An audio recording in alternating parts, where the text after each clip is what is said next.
Ku bbalaza ya ssabbiiti eno, amagye okuva ku ttendekero ly'e Kimaka eJinja gazindako essomero lya Gurdian Primary School era abayizi ne balagirwa okudda ewaka essomero liggalwe. Kino kyakolebwa oluvannyuma lw'okutegeeza ng'essomero lino bwe lyazimbibwa ku ttaka ly'amagye. Abayizi baabuna emiwabo era nga n'abasomesa bali beesigiriza amagye gabatwalira mu bbanga olwo bangi ne booza ku mmunye.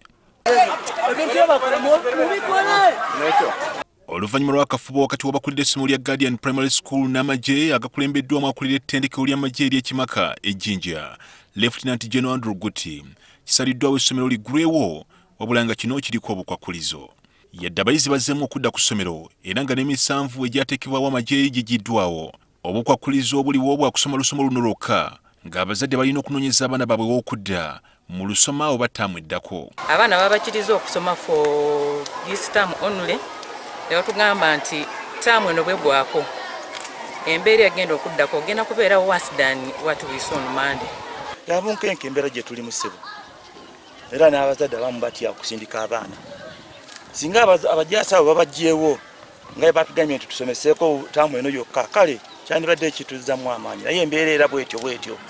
Ekyokubakkiriza okugenda mu maaso n'olusoma luno, ab'essomero bakirabye ng'okubaako eddaala kwe batuuse mu kulwanira essomero lye bagamba nti liri ku ttaka lyabwe.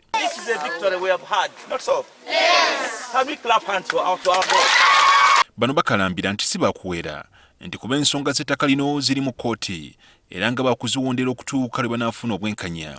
Nga minisita bwe yagamba nti buli sayidi ereete empapula bagendere ku ekyo kuba bo tebalina mpapula wabula bagamba balina ebikolwa byonna okutuggyawo. Ife tulikuwaba nga tulikoba nti ensonga dino eriri mu kkooti.